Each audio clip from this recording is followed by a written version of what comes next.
This video is only for entertainment purposes. All the characters used in this video are fictional and has nothing to do with reality.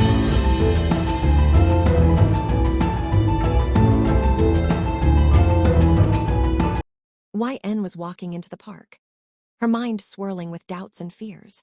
As she stepped forward, she suddenly felt someone's presence behind her.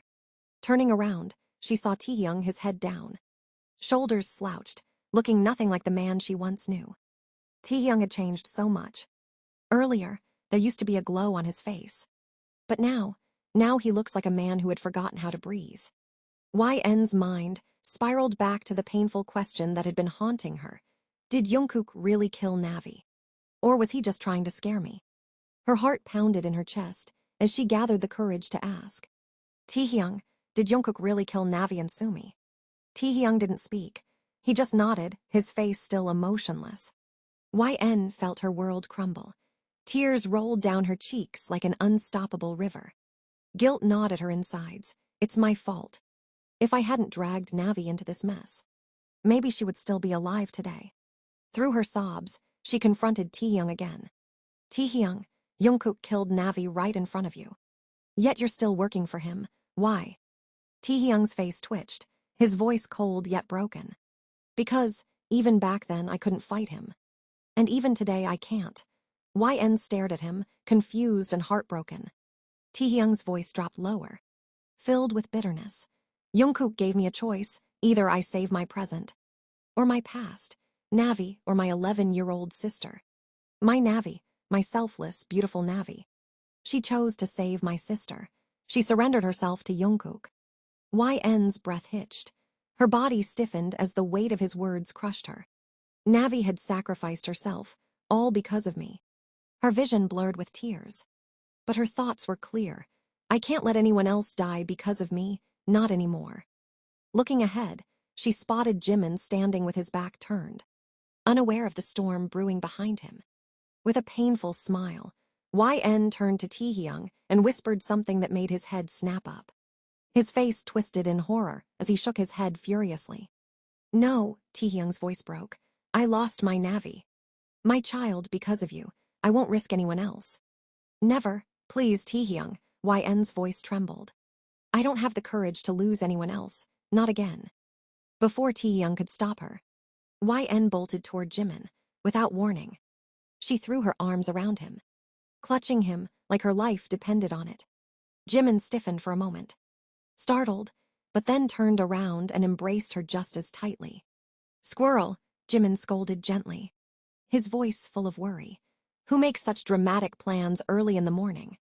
Do you know how scared I was when I didn't find you at home? I'm sorry, animal doctor, YN mumbled, her voice breaking. For a while, neither of them spoke. The air was silent, yet their heartbeats echoed louder than any words ever could. Two hearts desperately clinging to the fleeting moments of peace they knew wouldn't last. YN stood there, her arms wrapped tightly around Jimin, as if she was trying to memorize his warmth. Her eyes glistened with unshed tears, but her smile refused to fade. Jimin, sensing her sadness, leaned back slightly and gently cupped her face. YN, why are you crying? Jimin asked, his voice soft with concern. Without waiting for her answer, he started wiping her tears with his thumbs, his touch delicate yet firm.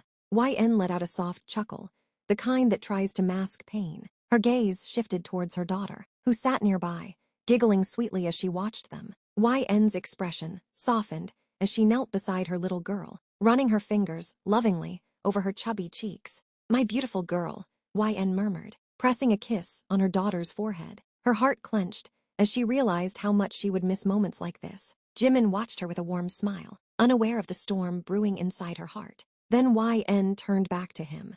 Her eyes held a strange mix of joy and sadness, like someone holding on tightly while quietly letting go. Jimin, she began softly, that day, you asked me if I'd marry you.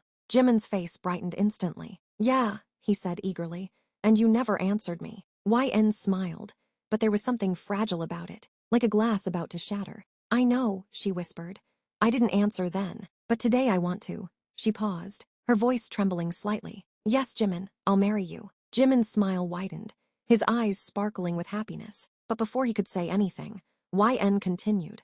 I love you, my animal doctor. Her voice cracked just a little. You were the most beautiful part of my life. The treasure I found in this chaotic world. Jimin's smile faltered slightly. Something in her tone, that heaviness, didn't sit right with him. And I know. YN's gaze shifted back to her daughter, her eyes turning glassy. I know you'll take care of her, and keep her happy always. YN, why are you talking like this? Jimin asked, his smile fading into worry. YN forced another smile, blinking rapidly to stop her tears from falling. Because, she whispered, I know you'll give her the love and warmth she deserves, even if I'm not. Don't say that. Jimin cut her off, his voice rising. What's wrong with you? But YN just smiled again, softer this time, as if she had already accepted what fate had planned. In that moment, they looked like a perfect family, a happy trio bound by love. Yet only YN knew the painful truth, that this was goodbye, wrapped in the warmth of a promise she wouldn't be able to keep. The dim backseat of Jungkook's car, where silence feels heavier than the air itself. He sits there, his gaze fixed on the road ahead, anxiously waiting for YN to return. The minutes seemed to crawl, and now only 10 minutes remain for the 20-minute mark to pass, the time they had agreed upon. Jungkook taps his fingers restlessly on his knee, his patience wearing thin. Doubt starts creeping into his mind. Maybe she's not coming back. Jungkook mutters under his breath. His jaw clenches as frustration builds inside him. Without a second thought, he leans towards the drawer beside the car seat, his fingers closing around the cold metal of his gun. But just as he's about to pull it out, his eyes fall on something else, a folded letter, slightly crumpled and worn from days of neglect. Jungkook's breath hitches as he realizes it's the same letter YN had left behind when she walked out of his life. Back then, he had been too consumed with rage and desperation to read it. In his blind obsession to find her, he had shoved the letter aside and forgotten about it. Now, here it was, untouched yet still whispering of the answers he never wanted to hear. He unfolded the letter. In's delicate handwriting greeted him, her words bleeding emotions he hadn't been ready to face. Jungkook, if you're reading this, I don't know if it's too late, or if I even matter to you anymore, but there's something I need you to know. I love you. I don't want to say this to you, but still, I had developed an attachment to you. If we bring a dog home for a few days, we develop an attachment to it too. So why can't I develop an attachment to you? After all, I gave you my identity, my self-respect, my body, everything. Every painful smile I gave you was real, but behind those smiles, I was breaking. I know you never believed me when I said I didn't care about your flaws. You thought I was pretending, that I stayed because I was weak. But no, I stayed because I have an attachment for you. Because despite your anger, your coldness, and the pain you gave me, I still saw something good in you. Jungkook swallowed hard, his eyes scanning the page as his heart began to race. I wanted to tell you something before I left, but I didn't have the courage. I'm pregnant, Jungkook. I'm carrying your child. Jungkook's breath hitched, his fingers tightening around the letter. His pulse pounded in his ears. When I found out, I was scared, but also hopeful.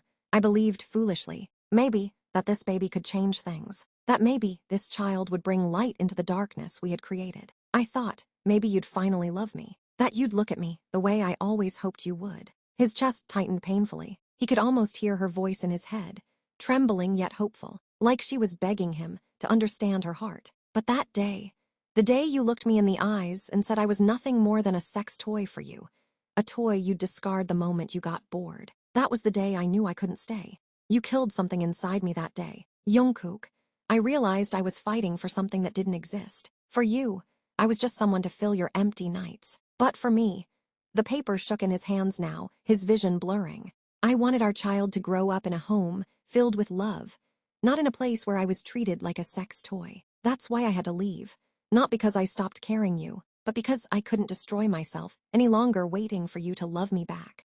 I don't know if you'll ever change, Jungkook, but if you ever feel even one of what I felt for you, please remember one thing I love. No, you are not the right person for this sentence, so leave incomplete.